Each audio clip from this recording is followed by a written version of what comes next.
juga.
Jadi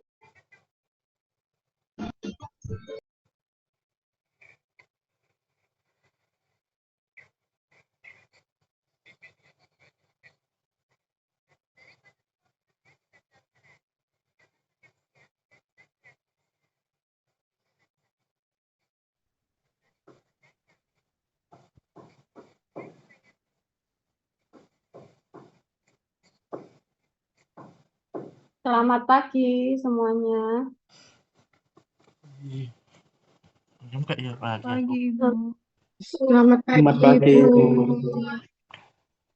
Pagi.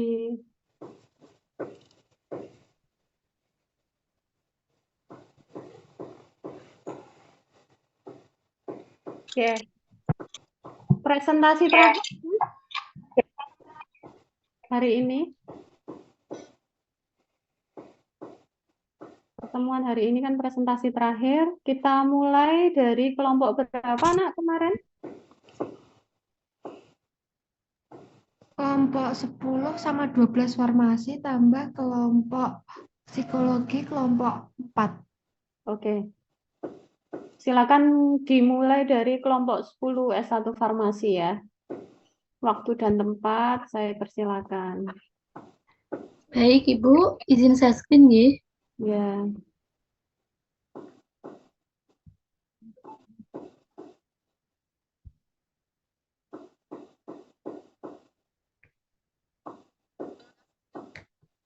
Mohon maaf, Ibu, apakah sudah terlihat? Sudah, silakan.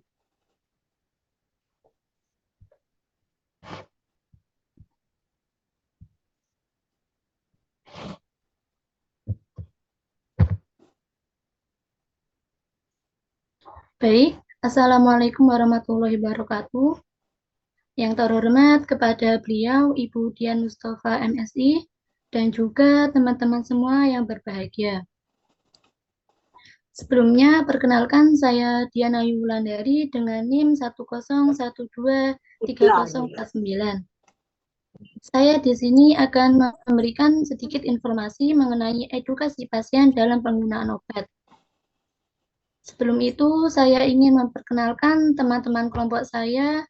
Yang pertama ada Ahadin Ahmad Maulana dengan NIM 101230002. Dan yang kedua ada Ardiesyananda Wibowo dengan NIM 101230029. Dan yang ketiga ada Berlian Indah Puspitasari dengan NIM 101230036. Dan yang terakhir ada saya sendiri. Baik, selanjutnya yaitu kami akan menyajikan latar belakang dan juga rumusan masalah. Untuk ini akan disampaikan oleh teman saya yang bernama Berlian Indah Puspitasari kepada Mbak Berlian. Tempat dan waktu saya persilakan. Ya, Mbak. baik, terima kasih moderator.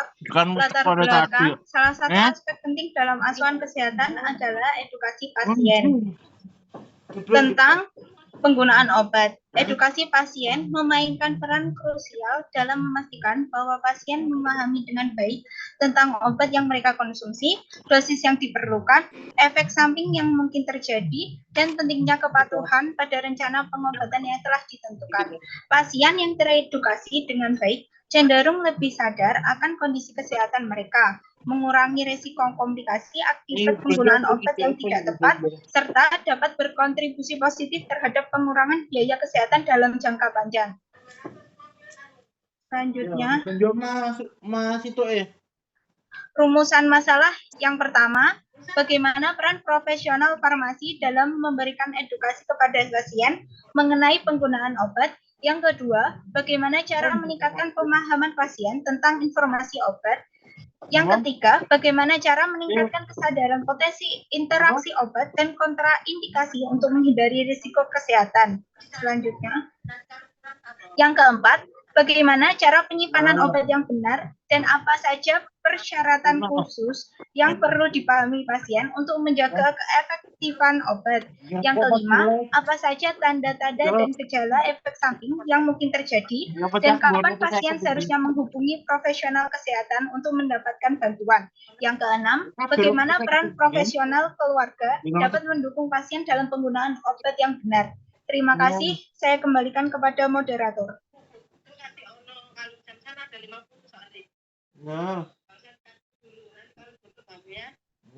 Baik, untuk selanjutnya yaitu pembahasan. Untuk pembahasan pertama akan disampaikan oleh teman saya yang bernama Ahmad Maulana. Kepada Mas Ahadin, tempat dan waktu saya persilakan.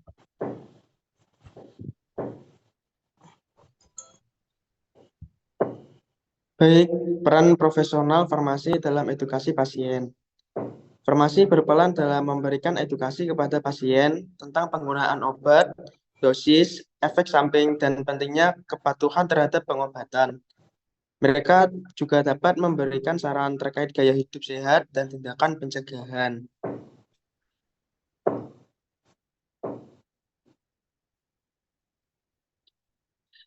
Peningkatan pemahaman informasi obat untuk pasien. 1. Komunikasi efektif. Menyampaikan informasi dengan bahasa yang mudah dimengerti dan hindari penggunaan istilah medis dan rumit. 2. Diskusi dua arah. Mendorong pasien untuk mengajukan pertanyaan dan memberikan kesempatan untuk memberikan masukan dan kekhawatiran mereka. Yang ketiga, visualisasi. Menggunakan alat visual seperti gambar, diagram, atau grafik untuk menjelaskan bagaimana obat bekerja atau efek samping yang mungkin terjadi.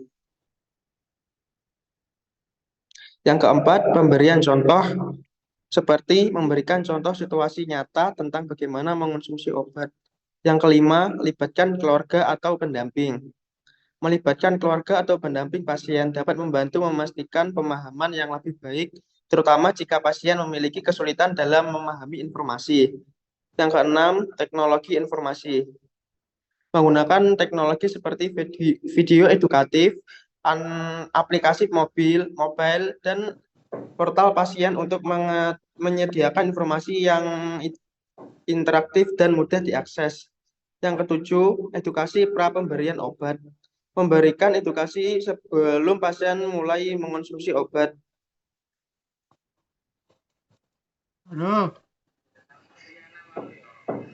Slide selanjutnya. Yang kedelapan, memberikan bentuk diskusi yang terbuka. Diskusikan harapan dan kekhawatiran pasien terkait pengobatan dan buka ruang untuk diskusi tentang alternatif atau pertimbangan khusus. Yang kesembilan, beri dukungan setelah pemberian obat. Pasien tahu cara menghubungi teknis tenaga medis jika muncul pertanyaan atau masalah terkait obat setelah pulang dari fasilitas perawatan. Baik, untuk selanjutnya akan disampaikan oleh teman saya yang bernama Arlisia Nanda Wibowo. Kepada Mbak Arlisia, tempat dan waktu saya persilakan.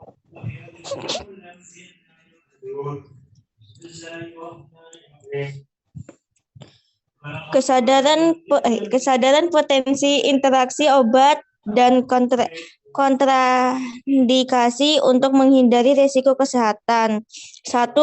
Konsultasikan dengan profesional kesehatan. 2. Beritahu semua profesional kesehatan tentang obat yang sedang Anda konsumsi. 3. Baca label dan informasi obat. 4. Gunakan satu apoteker. 5. Hindari mengandalkan obat dengan kandungan yang sama. 6. Tidak mengubah dosis atau menghentikan obat tanpa konsultasi dengan dokter. 7. Pelajari tentang kontraindikasi. 8. Memperhatikan gejala yang tidak biasa. Next. Penyimpanan obat yang perlu dipahami pasien untuk menjaga keefektifan dan keamanan obat. A. Suhu penyimpanan. B. Kelembapan. C. Penyimpanan terpisah. D. Penyimpanan jauh dari sinar matahari langsung. E. Simpan obat dalam kemasan asli dengan label yang jelas. F. Pastikan untuk menyimpan obat di tempat yang tidak dapat dijangkau oleh anak-anak. G. Tanggal kadaluarsa wajib diperhatikan. H. Pembuangan yang tepat. gejala dan efek samping yang mungkin terjadi. Penting untuk memahami informasi obat dan berkonsultasi dengan dokter atau apoteker. Jika muncul tanda-tanda yang mencurigakan atau efek samping yang parah, pembengkakan dan sulit bernafas, segera berhubung profesional kesehatan untuk mendapatkan bantuan dan saran lebih lanjut. Peran keluarga atau pendamping dalam mengedukasi pasien. 1. Memberi dukungan emosional. 2. Membentuk pasien memahami informasi medis. 3. Mengerjakan pasien cara mengolah perawatan harian. 4. Membantu pasien dalam pengambilan keputusan terkait perawatan. 5. Terlibat dalam pemantauan kesehatan pasien. 6. Berkomunikasi secara teratur dengan profesional kesehatan.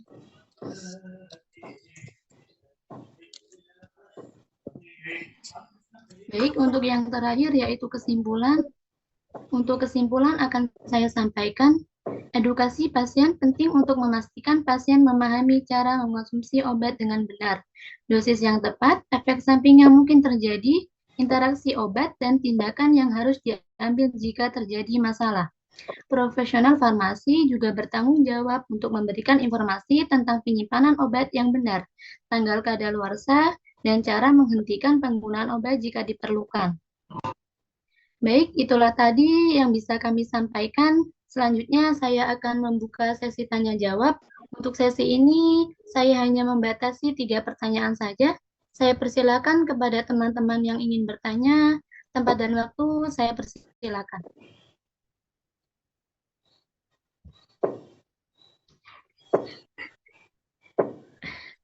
Izin bertanya. Baik, Saya silakan Mbak bertanya, Syifana. bagaimana cara Anda sebagai seorang farmasi mengedukasi pasien anak untuk meminum obat?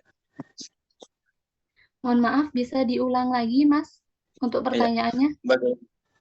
Bagaimana Anda sebagai seorang yang mengambil jurusan farmasi mengedukasi anak supaya dapat meminum obat? Baik, terima kasih atas pertanyaannya. Untuk pertanyaan dari Mas Gizam akan saya simpan terlebih dahulu. Bisa dilanjutkan kepada Mbak Syifana. Baik, terima kasih. Pertanyaan saya hampir sama pertanyaannya Mas Nizam, tapi pertanyaan saya bagaimana cara penyampaian edukasi obat-obatan apabila pasien dalam usia yang rentan? Terima kasih. Baik, untuk pertanyaan dari Mbak Syifana juga akan kami simpan terlebih dahulu. Bisa dilanjutkan kembali untuk pertanyaan selanjutnya.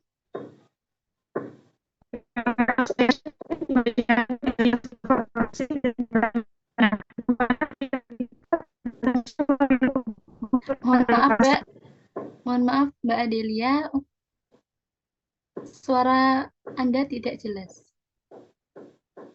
Bisa diulang?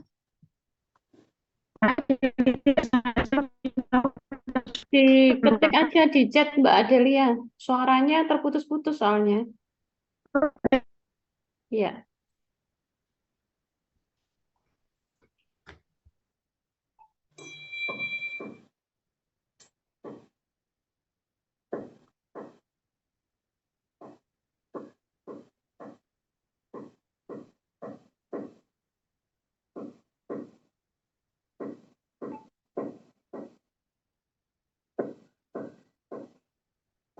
Oke, selagi menunggu. Oh, ini sudah keluar pertanyaannya Mbak Adelia. Silakan Mbak moderator. Baik, terima kasih untuk Mbak Adelia.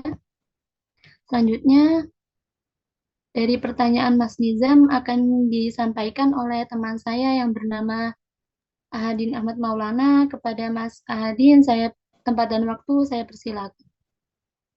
Baik, dari pertanyaan Mas Nizam, yaitu bagaimana cara Anda sebagai seorang farmasi mengedukasi pasien anak agar dapat meminum obat. Jadi, jawabannya adalah Yang pertama, memberikan obat dengan rasa yang digemari anak seperti buah-buahan atau permen, supaya anak merasa minum minum obat seperti tidak ada rasa yang pahit dan rasa yang tidak mengenakan. Yang kedua, memberikan penjelasan pada anak tentang manfaat dan cara minum obat dengan bahasa yang mudah dipahami. Yang ketiga, menunjukkan contoh cara minum obat dengan menggunakan boneka atau video edukasi. Yang keempat, menghindari pemaksaan, mengikat, mencekoki, atau berbohong pada anak saat memberikan obat. Yang kelima, memberikan pujian atau hadiah setelah memakan obat kesukaan anak seperti obat yang sudah diberikan. Baik, itu jawaban dari kita. Apakah sudah dimengerti, Mas Hizam?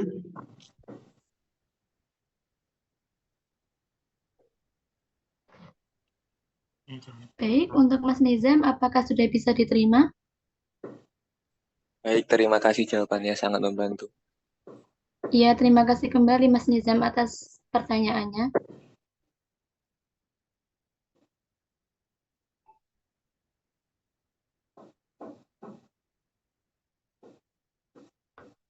Baik, untuk selanjutnya saya akan menjawab pertanyaan dari Mbak Adelia.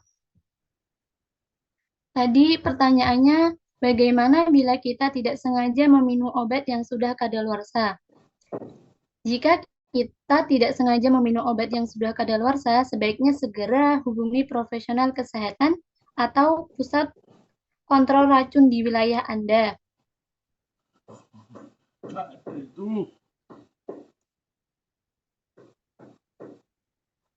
Meskipun umumnya obat kadaluarsa tidak langsung berbahaya, tetapi efektivitasnya dapat berkurang dan dapat menyebabkan resiko kesehatan. Baik, itulah tadi yang bisa saya sampaikan. Apakah sudah membantu Mbak Adelia?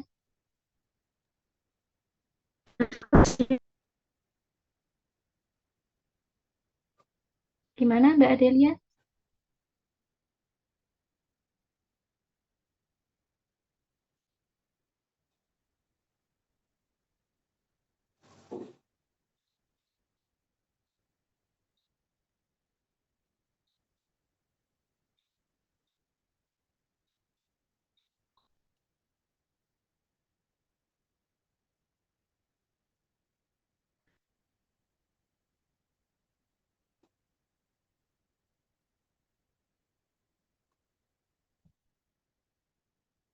Ya, terima kasih kembali Mbak Adelia atas pertanyaannya.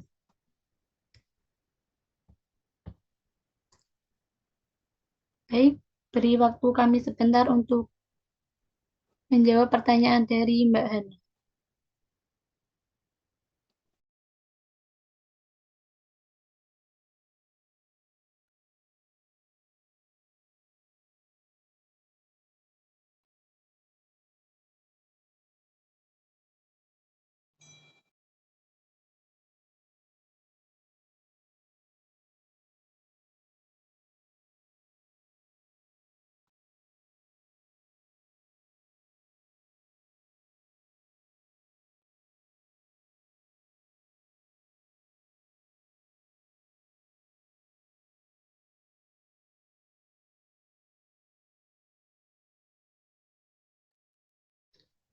Mohon maaf kepada Mbak Hana, apakah bisa diulangi kembali atas pertanyaannya tadi?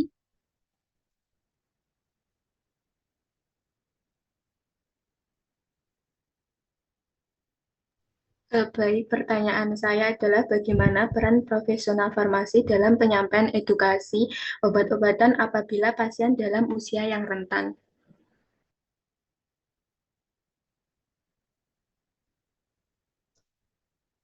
Baik, mohon maaf Mbak, apakah bisa diketik di chat?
Bagaimana moderator? Sudah selesai?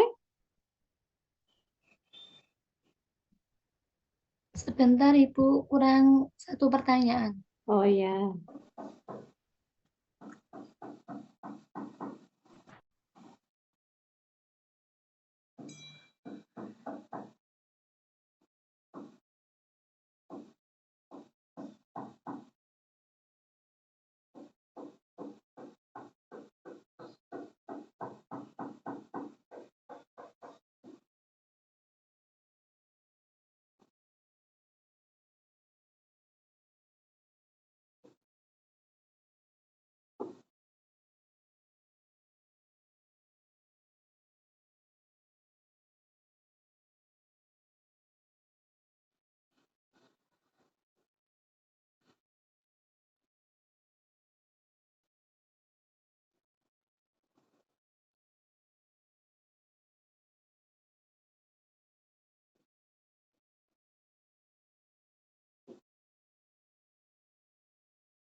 Baik, izinkan saya menjawab pertanyaan dari Mbak Syifahana untuk pertanyaannya tadi, bagaimana peran profesional farmasi dalam penyampaian edukasi obat-obatan apabila pasien dalam usia yang rentan?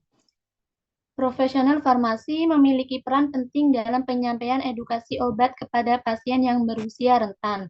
Mereka dapat memberikan informasi dengan bahasa yang mudah dipahami, memastikan dosis yang tepat, dan memberikan petunjuk cara penggunaan obat secara aman. Selain itu, mereka dapat membimbing pasien tentang potensi interaksi obat atau efek samping yang mungkin terjadi, sehingga pasien dapat menggunakan obat dengan lebih baik. Baik, itulah tadi yang bisa saya sampaikan. Apakah sudah cukup membantu?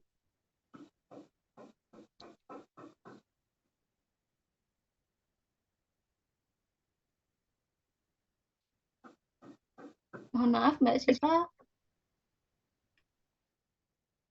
Ya,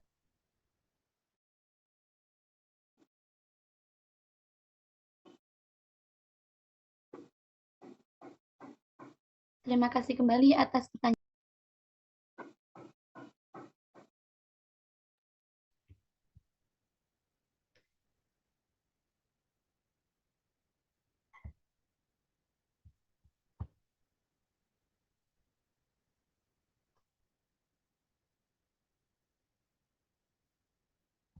Baik, Ibu, sudah.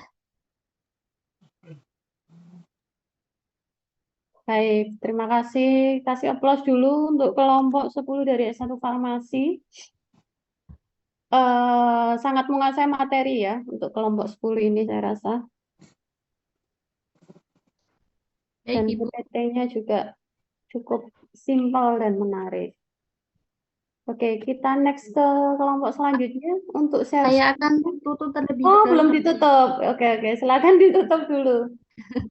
Baik, itulah tadi sedikit informasi yang bisa kami sampaikan. Apabila ada kurang lebihnya, kami memohon maaf. Saya akhiri. Wassalamualaikum warahmatullahi wabarakatuh. Waalaikumsalam Waalaikumsalam warahmatullahi wabarakatuh. warahmatullahi wabarakatuh. Oke, kita next langsung ke kelompok selanjutnya, Nak. Izin share screen, Ibu. Ya, silakan.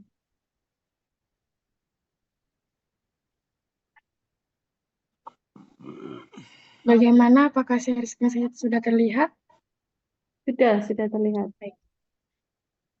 Yang lain minta tolong cam-nya dinyalakan ya.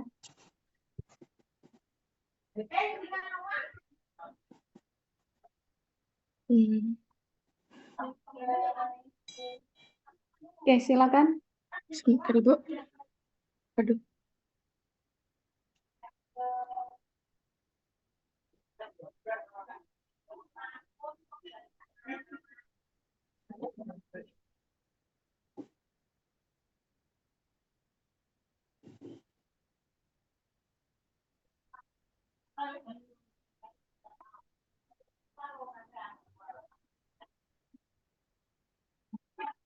Baik. Izin memulai, Ibu. Ya, silakan, Mbak. Assalamualaikum warahmatullahi wabarakatuh. Selamat pagi. Yang terhormat Ibu Dian Mustofani, MSI, selaku dosen pengampu mata kuliah Bahasa Indonesia dan teman-teman sekalian yang saya banggakan. Perkenalkan, saya Aldilia Rizka Syafira dari kelompok 12 Prodi S1 Farmasi, Fakultas Farmasi. Saya akan menjadi moderator dalam presentasi mata kuliah Bahasa Indonesia pada hari ini. Semoga teman-teman bisa menyimak presentasi ini dengan baik. Adapun topik yang akan kita bahas adalah narkoba.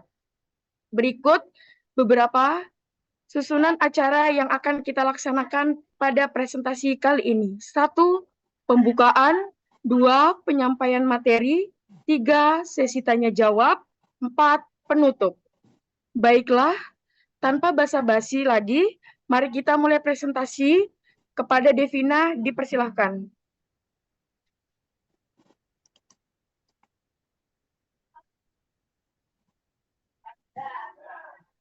Maaf, mengizinkan saya untuk memperkenalkan kelompok saya.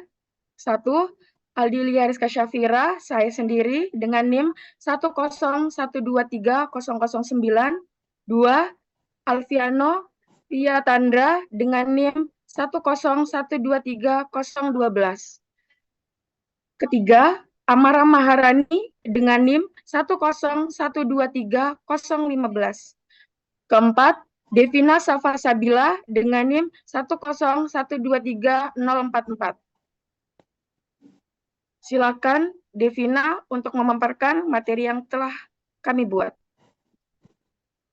Baik, saya akan menjelaskan tentang apa sih narkoba itu. Narkoba adalah singkatan dari narkotika, psikotropika, dan obat terlarang. Narkotika adalah zat atau obat yang berasal dari tanaman atau bukan tanaman, baik sintetis maupun semi-sintetis yang dapat menyebabkan penurunan atau perubahan kesadaran, hilangnya rasa nyeri, dan dapat menimbulkan ketergantungan. Narkoba mengacu pada kelompok senyawa yang memiliki efek penurunan kesadaran, halusinasi, daya rangsang yang umumnya memiliki resiko kecanduan bagi penggunanya. Menurut pakar kesehatan, narkoba sebenarnya adalah senyawa psikotropika yang biasa dipakai untuk membius pasien saat hendak dioperasi atau obat-obatan untuk penyakit tertentu. Selanjutnya akan dibacakan oleh Amara. Tujuan Silakan. penggunaan narkoba. Yang pertama, ganja. Biasanya daun ganja kering dibakar dan dihisap untuk dijadikan rokok. Selain itu, juga dapat mengurangi kecemasan dan depresi. Yang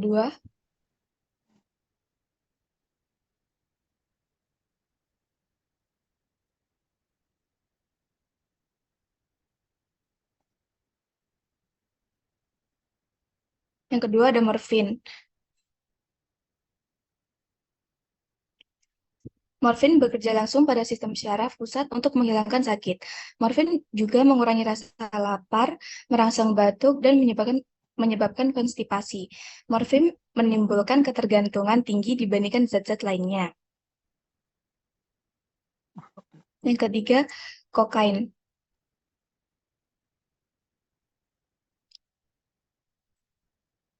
Kokain bisa membuat penggunanya merasa gembira, berenergi, banyak bicara, dan lebih percaya diri dalam waktu singkat.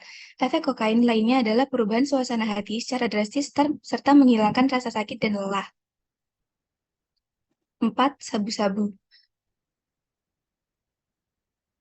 Sabu-sabu dapat membuat penggunanya banyak ide, tidak merasa lelah meski sudah bekerja lama, tidak merasa lapar, dan memiliki rasa percaya diri yang besar. Sabu-sabu juga memberikan efek menyenangkan pada penggunanya. 5. Ekstasi. Ekstasi dapat mempercepat kerja sistem syaraf pusat pada dosis tinggi sehingga mengubah persepsi seseorang terhadap realitas dan mengakibatkan halusinasi.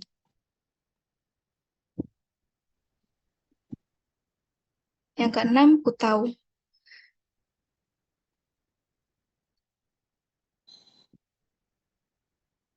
Pemakaian putau menyebabkan penggunanya menjadi mengantuk dan perubahan mood yang tidak menentu. Pemakaian secara kontinu akan berujung pada kecanduan secara fisik maupun secara psikologis atau sugesti untuk memakainya lagi.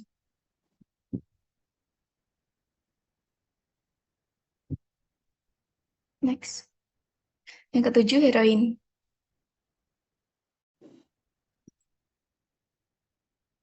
Setelah bekerja di otak, heroin akan menimbulkan efek senang atau euforia yang diikuti rasa tenang dan mengantuk. Selain itu, heroin juga dapat menimbulkan efek anti nyeri. Selanjutnya, manfaat yang akan dibacakan oleh Alvin. Silakan Alvin. Baik, di sini saya akan menjelaskan dari manfaat. Yang pertama adalah ganja. Yang pertama, senyawa ini bekerja langsung pada sistem saraf pusat untuk menghilangkan nyeri. Yang kedua, untuk meredakan gejala dispnea akibat kanker maupun bukan kanker.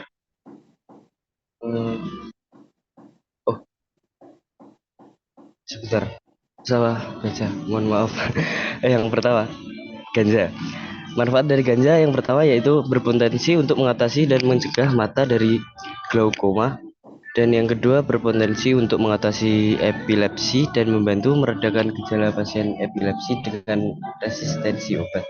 Yang ketiga berpotensi untuk terapi paliatif atau pengobatan pembantu untuk meredakan rasa sakit kronis yang dialami pasien kanker.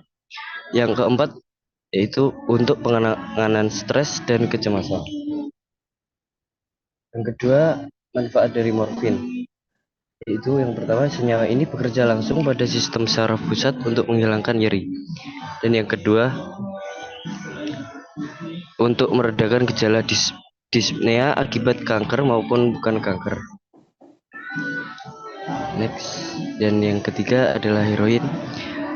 Pertama, obat ini masih menjadi salah satu perawatan paling efektif dan paling aman untuk sakit kronis yang ekstrim, seperti penderitaan yang dialami pasien kanker. Yang kedua, diresepkan untuk pengobatan nyeri akut seperti trauma fisik yang parah, infrak miokard, nyeri pasca bedah, dan nyeri kronis, termasuk penyakit terminal stadium akhir. Nah, manfaat dari kokain digunakan sebagai anestetik lokal, khususnya untuk pembedahan mata, hidung, dan tenggorokan. Dan yang terakhir, ekstasi, untuk mengurangi rasa sakit akibat pergerakan atau kehabisan energi mungkin telah lama diketahui dan juga sebagai sarana terapi bagi penderita penggangguan kesehatan mental, khususnya penderita post traumatic stress disorder atau juga disebut PTSD. Sekian dari saya. Baik, kesimpulan dari presentasi kami adalah berdasarkan hasil analisis, narkoba adalah singkatan dari narkotika, psikotropika, dan obat terlarang. Narkotika adalah zat atau obat yang berasal dari tanaman atau bukan tanaman, baik sintetis maupun semi-sintetis, yang dapat menyebabkan penurunan atau perubahan kesadaran, hilangnya rasa nyeri, dan dapat menimbulkan ketergantungan. Berdasarkan tujuan dan manfaatnya, narkoba memiliki tujuan serta manfaat yang baik maupun buruk. Kita sebagai tenaga kesehatan yang baik dan mumpuni harus bisa membedakan mana jenis narkoba yang memang untuk kepentingan medis dan mana yang bukan untuk kepentingan medis. Dari presentasi kami, terima kasih. Maka saya persilakan untuk sesi tanya jawab. Untuk sesi tanya jawab, dipersilahkan. Izin bertanya, berdasarkan pemaparan materi tadi disebutkan jenis-jenis narkoba. Apa jenis narkoba yang paling berbahaya? Terima kasih.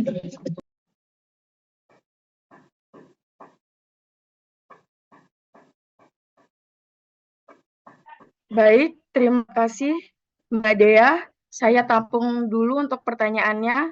Dilanjutkan oleh Mbak Dewinda. Silakan untuk pertanyaannya. Perkenalkan, nama saya Dewinda Rahman dari S1 Farmasi. Saya coba dijelaskan mengenai narkoba yang memang untuk kepentingan medis dan mana yang bukan untuk kepentingan medis. Itu jenisnya seperti apa saja? Coba dijelaskan. Terima kasih.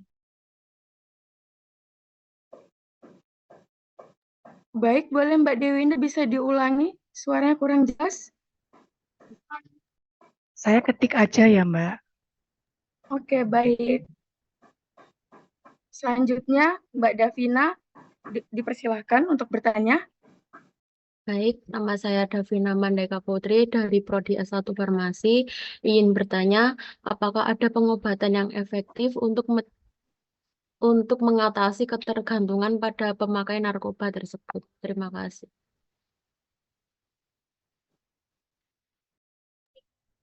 Baik, terima kasih. Pertanyaan terakhir kepada Mbak Ranindi, dipersilakan. Izin bertanya, apa tanda-tanda seseorang itu menggunakan atau memakai narkoba? Terima kasih. Baik, terima kasih. Izinkan Alvin untuk menjawab pertanyaan dari Mbak Dea. Dipersilakan, Alvin. Izin menjawab pertanyaan dari apa jenis narkoba paling berbahaya?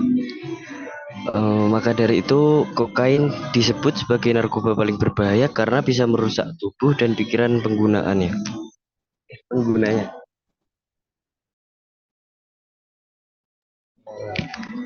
Apa sudah bisa dipahami, Mbak?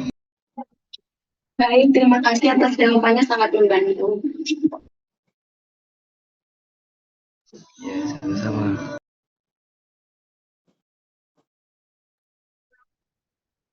Izin menjawab untuk pertanyaan Mbak Ranindi. Untuk tanda-tanda fisik bagi yang memakai narkoba adalah orang yang menggunakan narkoba itu biasanya terlihat fisiknya itu tidak segar walaupun dia dalam kondisi fit, seperti itu.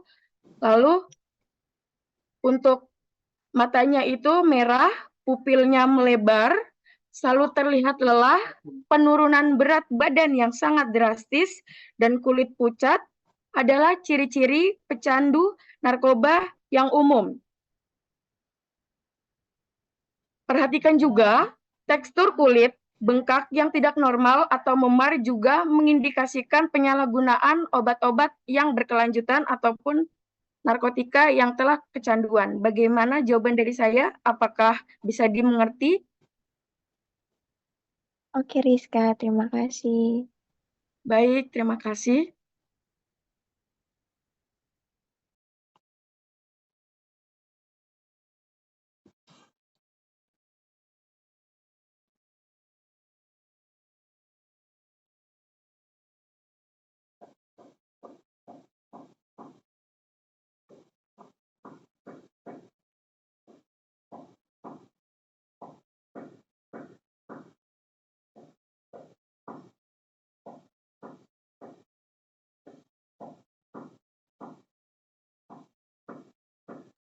Untuk menjawab pertanyaan Mbak Dewinda dengan Mbak Davina, izinkan kami untuk mendiskusikan terlebih dahulu.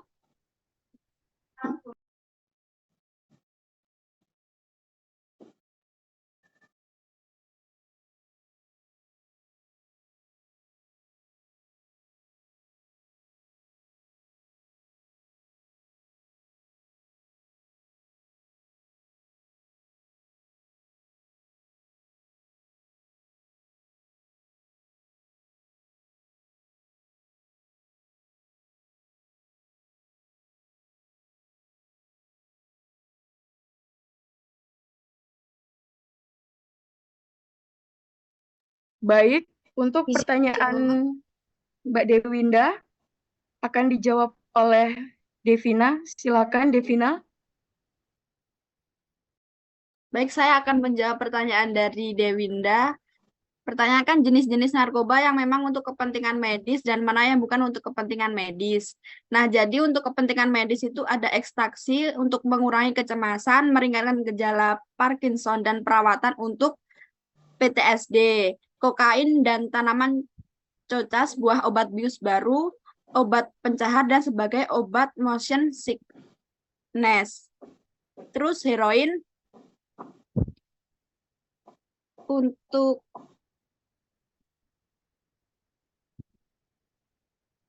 penderitaan yang dialami pasien kanker, amfetamin untuk mengobati beberapa kondisi termasuk narkolepsi dan ADHD, dan ganja untuk obat kanker, sklerosis, glukoma, dan epilepsi. Baik, apakah membantu, Mbak?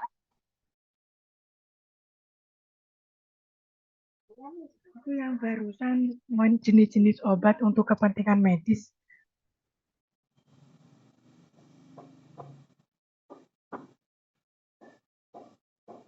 Gimana, Mbak, bisa diulang?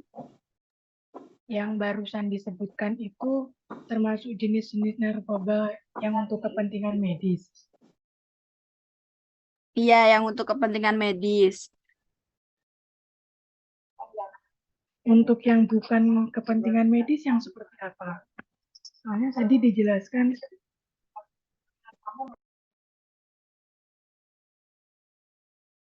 Untuk yang bukan kepentingan medis seperti sabu-sabu, putau, terus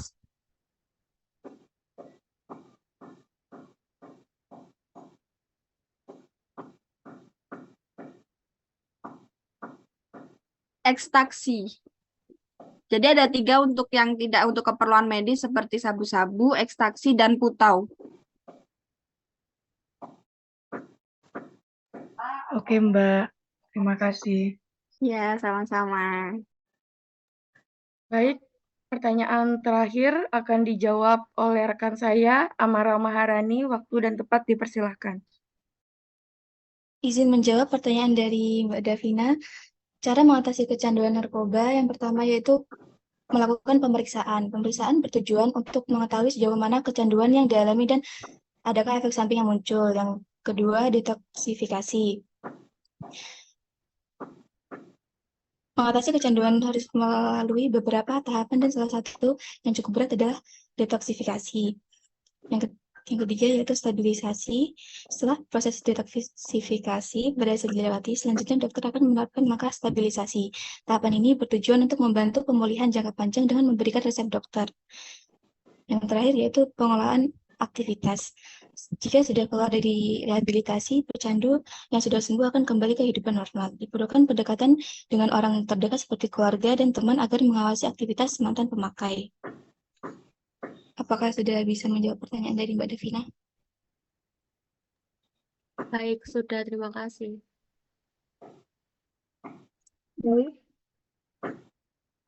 Untuk sesi tanya jawab kami cukupkan. Terima kasih teman-teman yang telah menyempatkan waktu untuk menjawab. Terima kasih juga kepada pembicara yang telah menyampaikan presentasinya dengan baik. Saya akhiri presentasi kelompok kami hari ini. Terima kasih kepada semua yang telah hadir dan berpartisipasi. Sekian dan semoga materi yang kami sampaikan bermanfaat. Wassalamualaikum warahmatullahi wabarakatuh. Selamat pagi. Waalaikumsalam warahmatullahi wabarakatuh. Waalaikumsalam warahmatullahi wabarakatuh. Oke, kasih aplaus dulu buat kelompok 12. Cukup bagus ya presentasinya.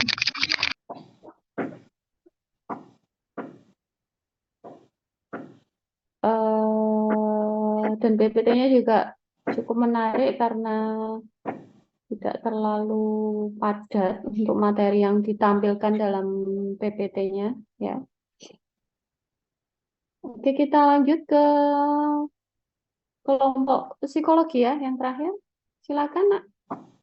Waktu dan tempat saya persilakan. Baik, Ibu izin untuk share screen. Iya.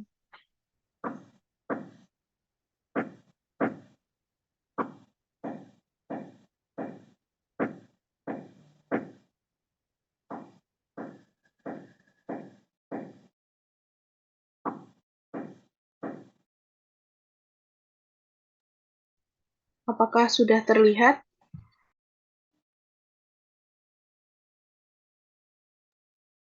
Belum muncul, Mbak. Oh ya, sudah. Baik. Selamat pagi kepada yang terhormat dosen pembimbing mata kuliah Bahasa Indonesia, Ibu Dian Mustofani, MSI, dan kepada rekan-rekan yang sudah hadir pada Zoom hari ini.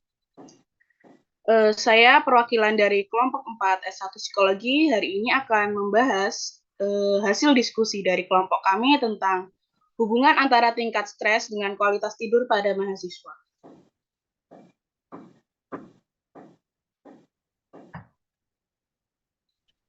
Namun sebelum kita masuk kepada materinya, izinkan saya untuk memperkenalkan anggota kelompok kami. Yang pertama ada saya sendiri sebagai moderator, ada Ardianita Evitarski Putri Mujati dengan NIM 111230003. Yang kedua ada Deti Puji Jayanti dengan NIM 111230005. Yang ketiga ada Syifa Hana Aziza dengan NIM 111230019. Dan yang keempat ada Syifa Rahma Soleha dengan NIM 111230020.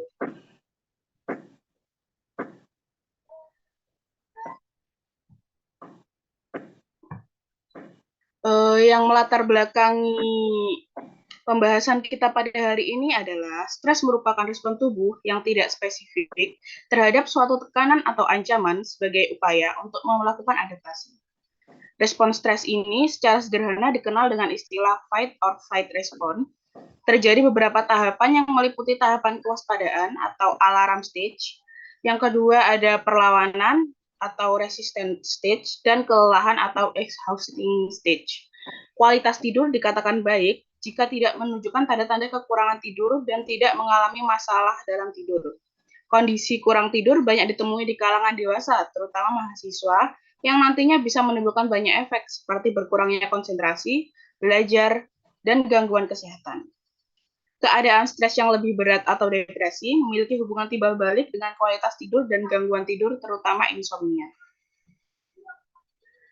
Dan rumusan masalah yang akan kita bahas hari ini adalah yang pertama ada apakah yang dimaksud dengan stres? Yang kedua, apakah faktor-faktor yang mempengaruhi stres? Yang ketiga, bagaimana syarat kuantitas dan kualitas tidur yang baik? Yang keempat, apakah ada hubungan antara tingkat stres dengan kualitas tidur pada mahasiswa? Yang kelima, bagaimana dampak buruk stres dan kualitas tidur dapat mempengaruhi produktivitas mahasiswa? Serta yang keenam adalah bagaimana cara mengatasi masalah stres yang berdampak pada kualitas tidur. Untuk materi yang pertama, ada pengertian stres yang akan dibacakan oleh Syifa Hana. Kepada Syifa Hana, saya persilahkan. Baik, terima kasih moderator. Di sini saya akan menyampaikan pengertian dari stres. Menurut Kamus Lengkap Psikologi, stres adalah suatu keadaan tertekan, baik secara fisik maupun psikologis. Stres juga dapat diartikan sebagai ketidaksesuaian antara kondisi yang diinginkan, di mana terdapat kesenjangan antara tuntutan lingkungan dan kemampuan individu untuk memenuhinya yang dinilai potensial membahayakan, mengancam, mengganggu, dan tidak terkendali atau melebihi kemampuan individu untuk melakukan coping. Next, Kak.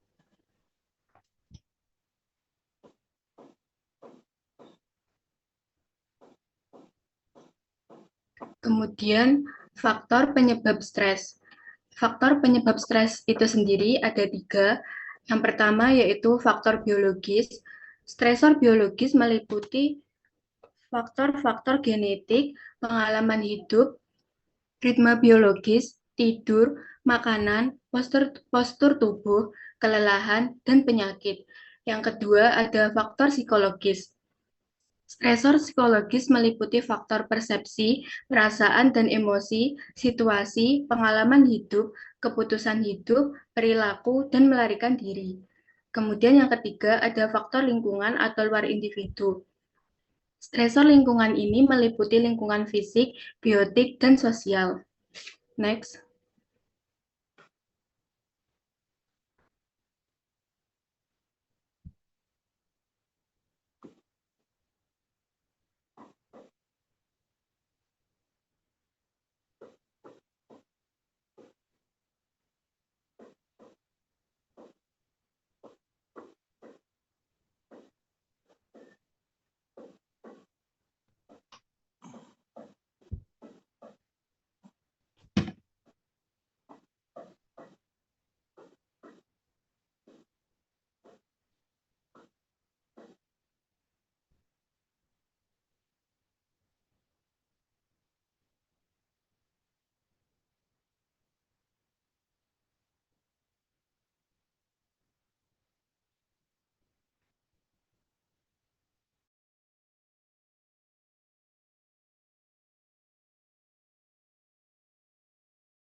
Bagaimana?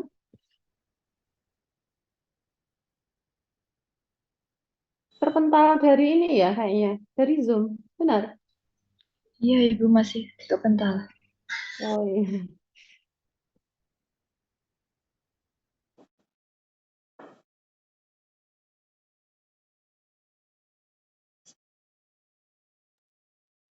Yang lain mungkin bisa bantu pick up, Nak, untuk share screen-nya. Silakan.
Baik, mohon maaf atas kendala sinyal yang terjadi. Saya akan lanjutkan, yaitu yang kedua, faktor penyebab stres yang dikemukakan oleh Bedah.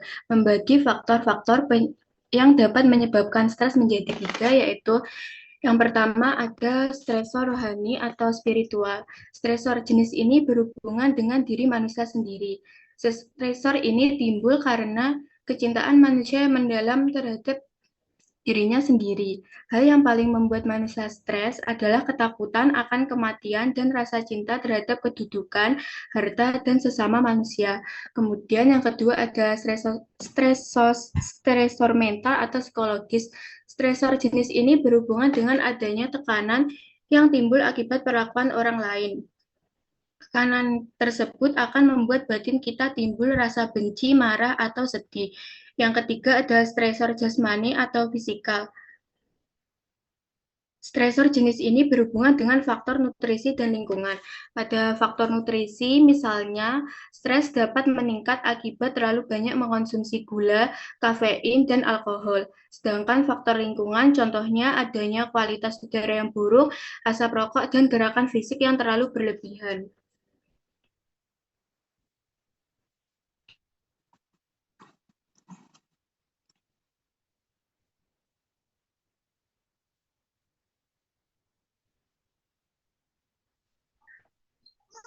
Baik, untuk materi kualitas dan kuantitas tidur akan dijelaskan oleh saya sendiri.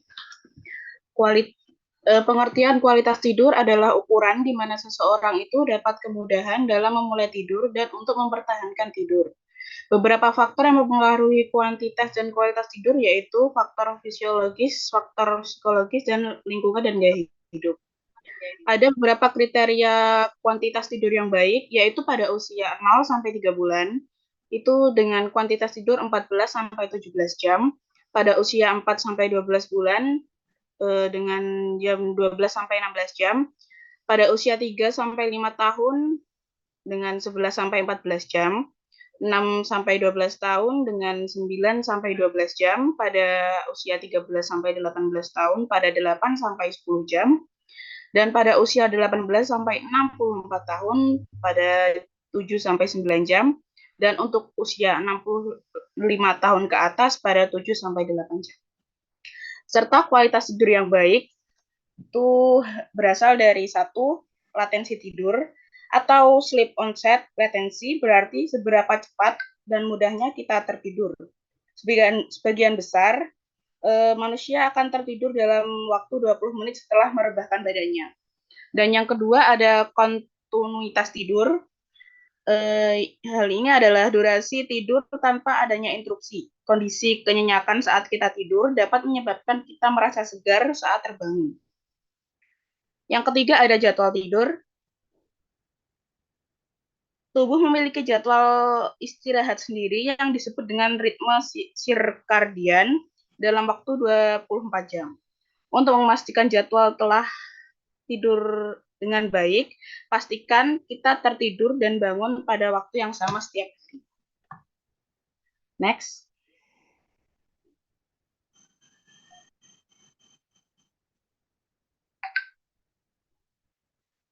Materi selanjutnya adalah hubungan antara tingkat stres dengan kualitas tidur pada mahasiswa yang akan disampaikan oleh Deti.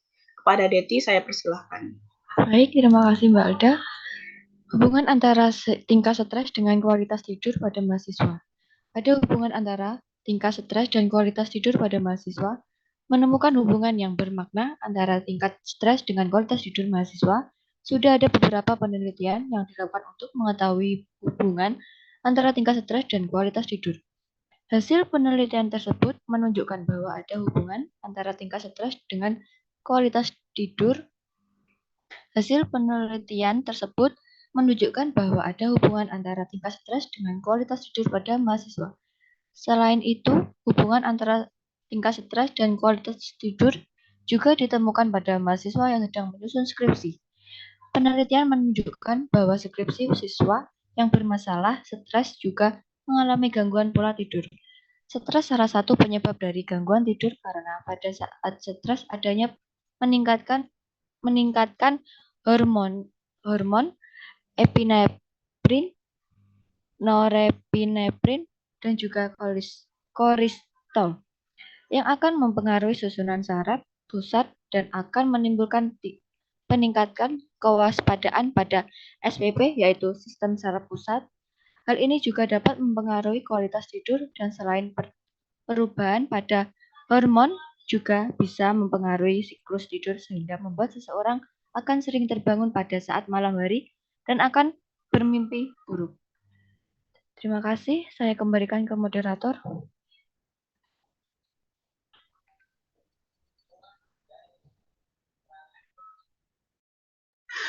Baik, terima kasih atas penjelasannya Mbak Deti. Selanjutnya adalah dampak buruk dari stres pada kualitas tidur yang akan dibacakan oleh Syifa Rahma. Pada Syifa Rahma, saya persilahkan. Baik, bagaimana dampak buruk stres dan kualitas tidur dapat mempengaruhi produktivitas mahasiswa? Berbagai penelitian telah menunjukkan bahwa kualitas tidur buruk dan tingkat stres tinggi dapat mengancam kesehatan mental, emosional, dan kognitif serta menurunkan daya belajar dan konsentrasi serta mempengaruhi kualitas tidur. Dampak buruk stres dan kualitas tidur dapat mempengaruhi produktivitas mahasiswa dalam beberapa cara seperti yang pertama, ketidakpuasan. Stres dan kurang tidur dapat menyebabkan ketidakpuasan pada mahasiswa terkait kinerja akademik dan kehidupan secara keseluruhan. Hal ini dapat berdampak negatif pada motivasi dan kesejahteraan psikologis mahasiswa. Yang kedua, gangguan kesehatan. Stres yang berkepanjangan dapat menyebabkan gangguan kesejahteraan mental seperti kecemasan, depresi, dan kelelahan emosional. Selain itu, stres juga dapat berdampak negatif pada kesehatan fisik, meningkatkan risiko penyakit seperti tekanan darah tinggi, penyakit jantung, dan gangguan pencernaan. Yang ketiga, prestasi akademik. Stres dan kurang tidur dapat mengganggu fokus, konsentrasi, dan kemampuan pengambilan keputusan, yang pada gilirannya dapat menurunkan prestasi akademik mahasiswa. Hal ini juga dapat mengakibatkan peningkatan tingkat kesalahan dan penurunan kepuasan terhadap kinerja akademik. Yang keempat, kesejahteraan hidup. Stres dan kurang tidur dapat mengganggu kesejahteraan hidup secara keseluruhan, termasuk hubungan sosial, keluarga, dan keseimbangan antara kehidupan kerja dan pribadi. Hal ini dapat berdampak negatif pada kualitas hidup secara keseluruhan. Yang kelima, kebelirahan. Kebelirahan mungkin merujuk pada kurang tidur atau gangguan tidur akibat stres yang dapat menyebabkan penurunan produktivitas dan kesejahteraan. Dalam konteks mahasiswa, penting untuk mengelola stres dan meningkatkan kualitas tidur guna meminimalkan dampak negatifnya terhadap produktivitas dan kesejahteraan. Next. Bagaimana cara mengatasi masalah stres yang berdampak pada kualitas tidur? Yang pertama, kelola stres. Yang bisa dilakukan yaitu mencari tahu penyebab stres dan cari jalan keluarnya. Contohnya seperti melakukan aktivitas yang menyenangkan seperti hobi atau olahraga dan hindari kebiasaan buruk seperti merokok atau minum alkohol. Yang kedua ada buat jadwal tidur. Membuat jadwal tidur yang teratur dan cukup dan usahakan untuk tidur dan bangun pada waktu yang sama setiap hari. Hindari tidur siang yang terlalu lama dan hindari menggunakan gadget sebelum tidur. Yang ketiga, batasi konsumsi kafein. Batasi konsumsi kafein terutama pada sore dan malam hari karena dapat mengganggu tidur. Hindari minuman beralkohol dan merokok karena dapat memperburuk masalah tidur. Yang keempat ada aktivitas fisik. Lakukan aktivitas fisik secara teratur seperti berjalan kaki atau berlari karena dapat membantu mengurangi stres dan meningkatkan kualitas tidur. Dan yang terakhir ada hindari pikiran yang banyak. Hindari pikiran yang banyak sebelum tidur dan mencoba untuk bersantai dengan melakukan meditasi atau teknik relaksasi lainnya. Jangan membawa pekerjaan atau masalah ke tempat tidur. Dalam mengatasi stres, penting untuk mencari cara yang sesuai dengan kebutuhan dan preferensi individu. Jika masalah stres dan kualitas tidur terus berlanjut, sebaiknya berkonsultasi dengan dokter atau ahli kesehatan untuk mendapatkan penenangan yang tepat. Baik, saya kembalikan ke moderator. Baik, terima kasih kepada Syifa Rahma. Selanjutnya kita masuk ke sesi tanya jawab. Untuk pertanyaan hanya kita batasi sebanyak 3 pertanyaan dan untuk pertanyaan bisa langsung disampaikan di kolom komentar. Terima kasih.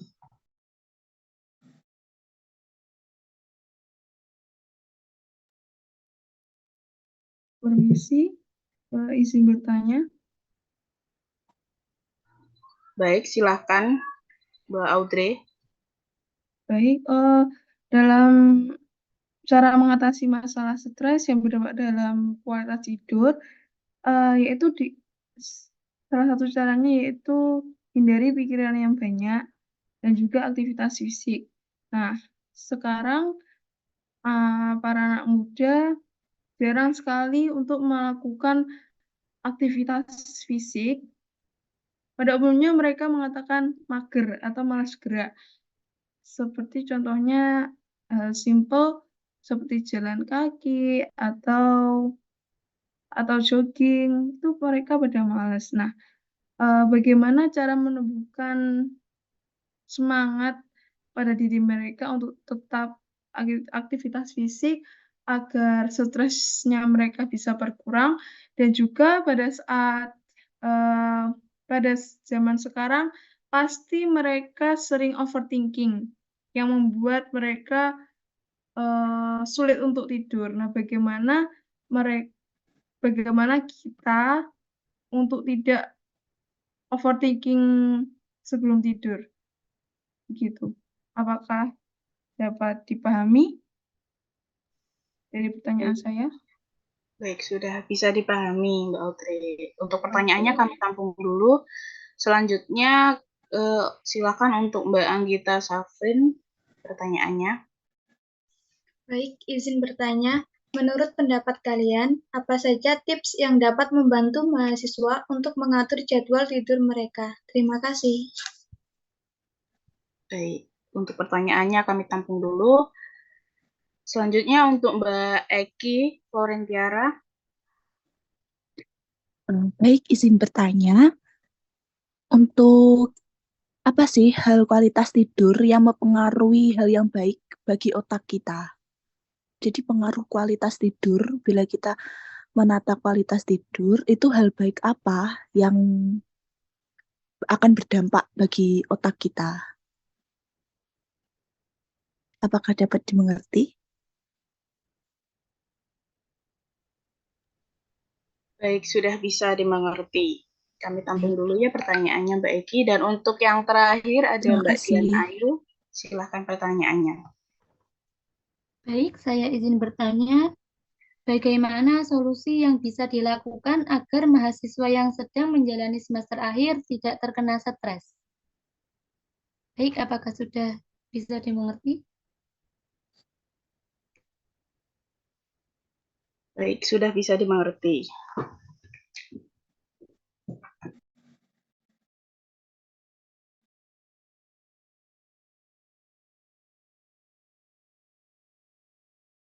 Baik, sebelumnya izinkan saya menjawab terlebih dahulu pertanyaan dari Mbak Dian Ayu.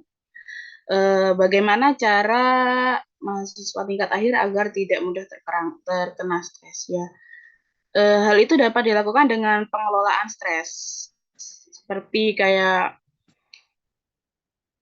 kita bisa membagi waktu dengan jam kita belajar dan kita juga harus bisa memberi waktu kita untuk diri kita untuk beristirahat. Mungkin contohnya kita bisa sesekali bermain atau mendengarkan lagu sambil belajar, itu akan lebih menekan tingkat stres pada diri kita. Jadi sebenarnya kuncinya adalah mengelola stres itu sendiri. Jangan terlalu memaksakan diri kita kepada suatu hal. Begitu, apakah sudah terjawab pertanyaannya? Ya, terima kasih atas jawabannya, Mbak. Iya, baik. Terima kasih kembali.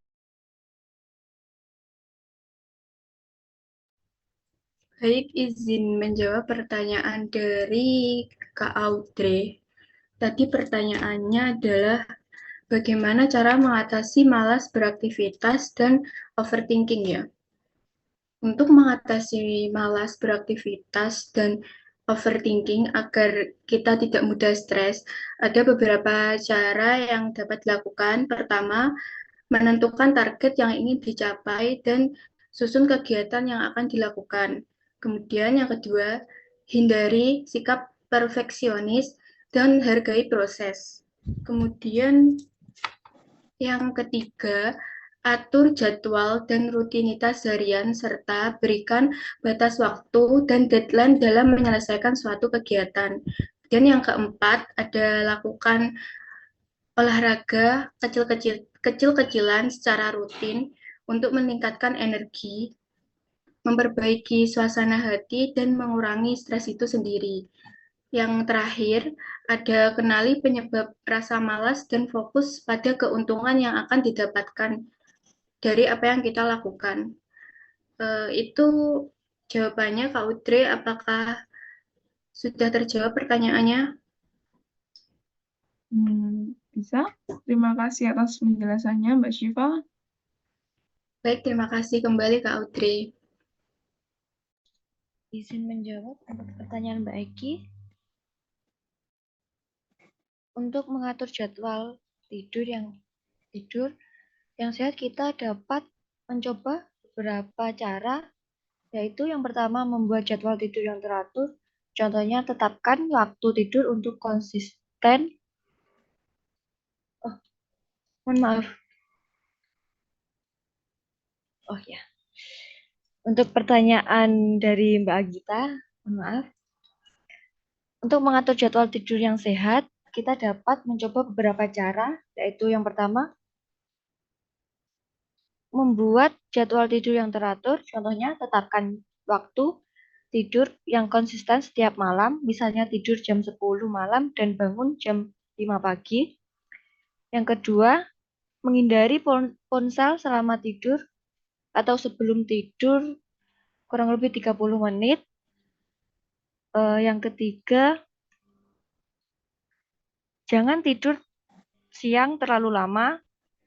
Dan yang ketiga, mengurangi paparan cahaya biru.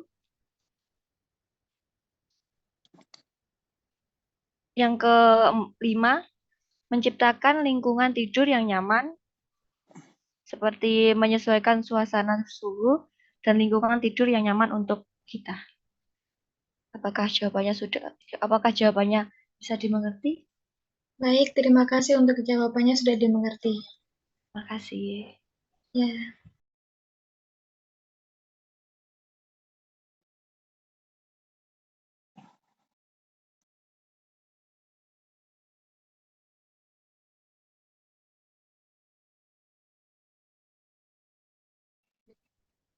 izin menjawab pertanyaan dari Mbak Eki yang pertanyaan apa hubungan kualitas tidur pada otak?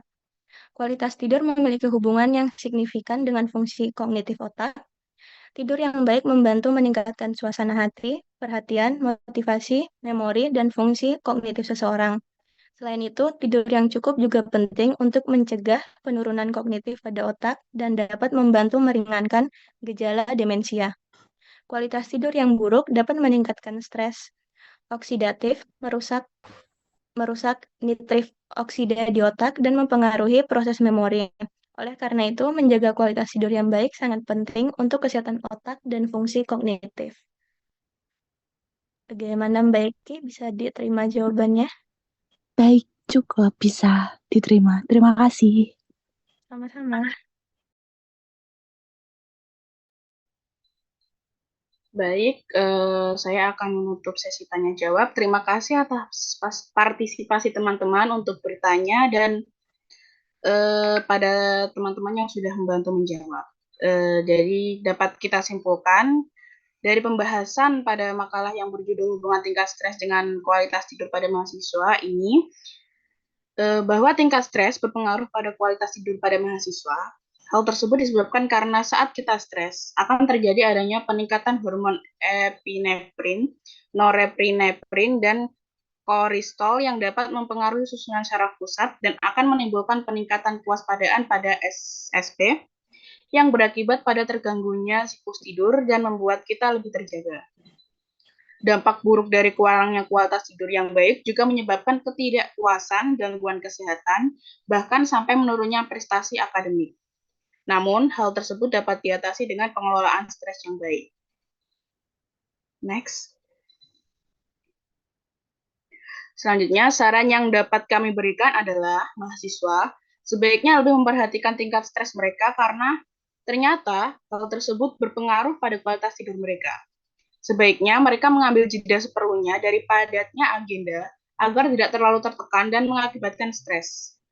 Dan yang pasti, mereka harus memastikan bahwa kualitas tidur mereka tetap terjaga dengan baik agar tidak terjadi hal buruk yang dapat mempengaruhi fisik atau bahkan akademik mereka. Next.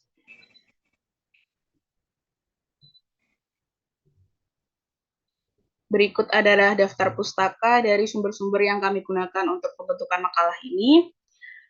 Saya rasa sudah cukup pembahasan dari materi yang kami bawakan hari ini. Saya harap materi yang kami bawakan dapat berguna bagi teman-teman. Sekian, terima kasih. Wassalamualaikum warahmatullahi wabarakatuh. Waalaikumsalam warahmatullahi wabarakatuh. Hasil plus untuk kelompok 4 dari S1 Psikologi ya. Jadi presentasi hari ini cukup bagus ya. Yang pertama edukasi obat, yang kedua narkoba, yang ketiga adalah tentang stres mahasiswa. Jadi intinya kalau stres jangan ke narkoba gitu ya. Gitu kan ya. Jadi cukup bagus juga judul yang terakhir. Jadi pengaruh antara tingkat stres dengan kualitas tidur. Jadi intinya kalau semakin kita stres itu orang kadang sulit untuk tidur ya. Jadi untuk mengelola tingkat stres ya, saya juga memberi sedikit tambahan ya untuk kelompok 4 ini tadi. Sebentar.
Oke, maaf saya sambil rapat sebentar. Oke, jadi terkait dengan tingkat stres dengan mahasiswa ya. Jadi hidup itu dinikmati saja, Nak.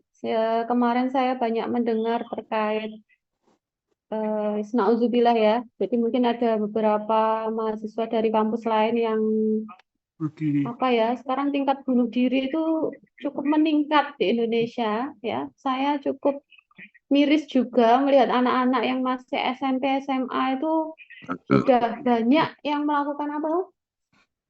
Yang menyayat diri itu loh ya. Jadi kalau dia merasa stres itu kalau dengan mengurangi stresnya itu dengan cara menyakiti dirinya sendiri. Itu mungkin salah satu gangguan psikologis ya.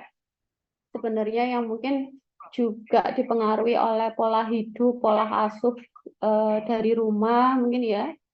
Jadi sebenarnya kenapa sih Bu mahasiswa itu stres banget gitu. Budian juga pernah jadi mahasiswa, cuman zamannya Budian maksudnya tidak seperti yang sekarang ini ya. Mungkin juga gangguan dari sosial media ya kan. Pola hidup asing yang mungkin sudah mulai banyak masuk ke Indonesia itu ya, yang mungkin tidak terfilter ya. Jadi ini salah satu tugas kita bersama ya. Jadi sampean di sini kan juga calon tenaga kesehatan ya, terutama di bidang psikologi nih ya. Silakan mulai menggali ilmunya bagaimana caranya kita untuk menghadapi apa namanya kejadian-kejadian yang cukup marak ini ya. Sebenarnya kalau tingkat stres itu sebenarnya sama ya, dari zaman Budian kuliah itu tingkat stresnya ya sama saja dengan mungkin zamannya sampean saat ini kuliah ya. Cuman ada beberapa yang perlu dipahami juga untuk apa namanya untuk menghindari stres itu sebenarnya banyak yang bisa kita lakukan. Salah satunya mungkin dengan berolahraga ya, sudah disebutkan tadi dengan teman-temannya yang presentasi ya kan. Kemudian apa yang bisa dilakukan biasanya kalau Budian itu tidur ya. Kalau kalau ada waktu buat tidur saya tidur. Kalau anak-anak sekarang kan kalau daripada saya tidur saya lihat sosial media biasanya ya kan. Jadi gadget itu kan sepertinya di apa kemana-mana selalu ditenteng gitu ya, sedikit-sedikit dibawa. Kalau sudah pegang gadget itu kadang kita itu malah lupa istirahat. Nah itu loh. Jadi pola tidur yang kurang karena terlalu sering melihat gadget, ya kan. Kemudian juga sosial media yang banyak juga digunakan untuk hal-hal yang negatif ya, sehingga menularkan atau mengganggu psikologis anak-anak yang sekarang ya. Jadi kurang filter. Kalau kemarin dari teman-teman psikologi juga sampaikan bahwa anak-anak itu kadang yang apa yang ditonton ya tidak sesuai dengan usianya ya, itu jadi tanggung jawab kita bersama, terutama kalian-kalian ini ya generasi penerus bangsa ya, mari kita belajar bersama ya. Jadi sebenarnya ini tugas bersama sebenarnya untuk gangguan psikologis ya. Jadi sebenarnya Bu, jadi mahasiswa itu susah ya, memang susah, dinikmati aja gitu. Pikirkan gambaran positifnya nanti setelah lulus itu nanti saya tujuannya mau ngapain sih gitu ya kan. Bahagiain orang tua ya kan. Mau menjadi kebanggaannya mereka-mereka ini, beliau-beliau ini gitu ya. Terus habis itu pengen apa lagi? Nah, itu coba mencari motivasi diri gitu ya, mencintai diri. Kalau memang ada waktu istirahat, silakan healing, mungkin jalan-jalan ke mall gitu. Kalau waktu senggang itu boleh, asalkan tidak menghabiskan uang ya. Yang penting keluar aja, pergi kemana. Meskipun mungkin nggak punya uang, yang penting ada ongkos buat ke sana gitu. Kalau Budian dulu mahasiswa seperti itu. Jadi kalau ada waktu luang gitu memang janjian, ayo kita kemana gitu, mau ke pantai. Oke, ke pantai. Bagaimana caranya dengan budget yang seminimal mungkin gitu ya, silakan. Nah, kurang lebih saya rasa seperti itu ya. Jadi belajar, kemudian ada sisihkan waktu untuk apa namanya healing ya kan, sisihkan waktu untuk apa memperbaiki diri ya. Kalau setelah stres itu kita harus benar-benar menikmati. Mungkin keluar dengan keluarga gitu, dinikmati. Jadi jangan terlalu dibuat stres, tiap hari stres gitu ya.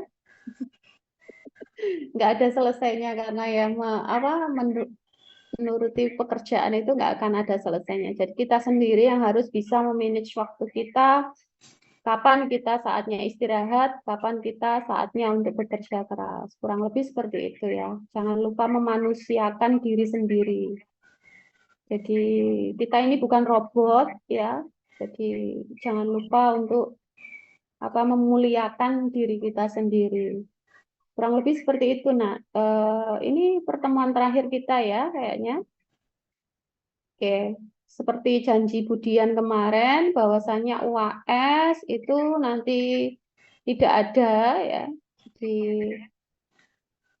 nilai UAS nanti Budian ambilkan dari presentasi ya yang sudah kita lakukan di 3 pertemuan ini. Kemudian untuk penugasan, makalah dan juga makalah tugas PPT itu nanti kemudian masukkan ke nilai penilaian tugas sama keaktifan kelas itu juga nanti akan menjadi pertimbangan untuk penilaian bahasa Indonesia ini. Kurang lebih sekian. Sampai di sini ada pertanyaan atau tidak dulu? Permisi Ibu, izin menambahkan. Ya, Untuk silakan. teman-teman, jangan lupa berterima kasih kepada diri sendiri. Terima kasih. Ya, betul. Ada lagi pertanyaan?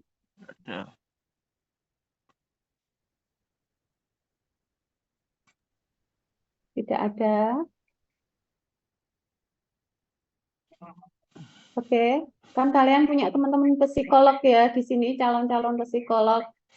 Kayaknya teman-teman yang masuk psikologi itu punya basic untuk menerima curhatan, nggak saya rasa? Ya kan? Oke, jadi dari teman-teman prodi lain, dari farmasi atau dari kedokteran gigi, kalau semisal sepaneng banget, butuh curhatan, silakan hubungi teman-teman psikologi. Jadi teman-teman psikologi nanti bisa sambil belajar, oh ternyata itu seperti ini ya, caranya menyelesaikan bagaimana gitu. Jadi saling sharing ya, kurang lebih seperti itu. Kalau tidak ada pertanyaan, saya tutup pertemuan hari ini. Terima kasih banyak. Mohon maaf kalau selama perkuliahan Budian mungkin ada salah kata atau ada salah penyampaian ya. Tetap semangat dalam belajar. Jangan lupa menyayangi dan mencintai diri sendiri sebelum orang lain. Jadi jangan menuntut orang lain untuk mencintai kamu atau menyayangi kamu. Tapi buatlah kamu ini mencintai dirimu sendiri. Kalau waktunya istirahat, silakan istirahat, tidur, jangan gadget ya. Saya kalau di rumah itu selalu ngomel sama anak saya. Mama kok banyak ngomel gitu ya. Ya karena kamu butuh istirahat, jangan HP terus gitu ya. Mungkin kalian juga sama kan ya, mamanya pasti juga rewel kayak Budian gitu. Oke. Mohon maaf atas segala kesalahan dan kekhilafan. Ketemu lagi nanti mungkin di kelas lain ya. Terima kasih banyak. Semoga kita semua selalu diberi kesehatan dan keselamatan oleh Allah. Saya akhiri pertemuan hari ini. Terima kasih banyak. Wassalamualaikum warahmatullahi wabarakatuh. Waalaikumsalam warahmatullahi wabarakatuh. Waalaikumsalam warahmatullahi wabarakatuh.